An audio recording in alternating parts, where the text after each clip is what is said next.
for that part 2 test is they can ask you to use the cruise control while you're driving the car. For the learner driver, they don't ask for that show me question, but it's good to learn in any car you're learning to drive. It's good to learn how to use the cruise control. So wording is, when it's safe to do so, I'd like you to demist your back screen. So I'm going to scan the mirrors there, my control.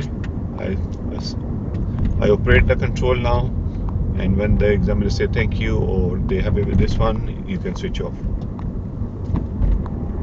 So while operating this control, your car should not be slowing down, wobbling, or you're looking off the road and going other way around. That will become a serious fault.